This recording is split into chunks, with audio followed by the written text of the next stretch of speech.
Un seul homme qui concentre entre ses mains tous les pouvoirs, c'est le président de la République. Et elle est rongée par l'intérieur, par la finance, par les affaires et les scandales, et par l'extérieur, par l'Europe qui lui dicte sa politique.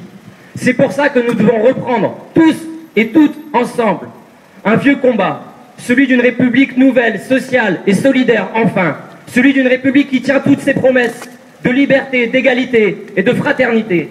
Là où au tout début de notre histoire, là au tout début de la grande révolution de 1789, un groupe de Girondins et de bourgeois voulait y inscrire liberté, égalité et propriété.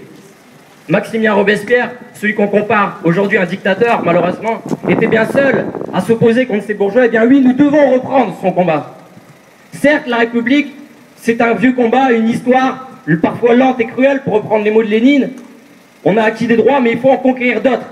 La nouvelle Constitution nous permettra d'y inscrire des droits nouveaux, notamment pour les salariés dans l'entreprise, parce que notre citoyenneté ne s'arrête pas aux portes de l'usine. Elle sera l'occasion pour nous d'y inscrire des normes écologiques, parce que la crise actuelle du capitalisme n'est pas seulement une crise d'un modèle, c'est aussi une crise de notre modèle de production et de nos ressources.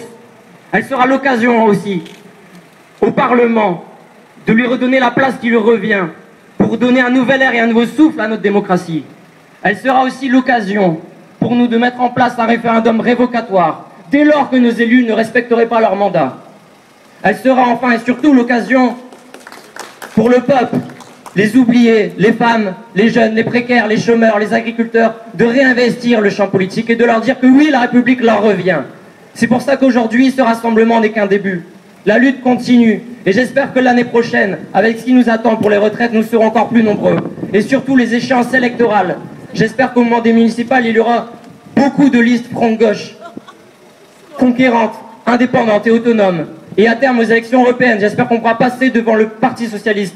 Parce que la gauche, c'est pas ça. Nous pouvons mettre la gauche sur d'autres orientations. Il faut que nous y croyions. Et je voudrais finir sur cette citation de Condorcet. Si on croyait davantage de choses possibles, il y en aurait moins d'impossibles. Merci.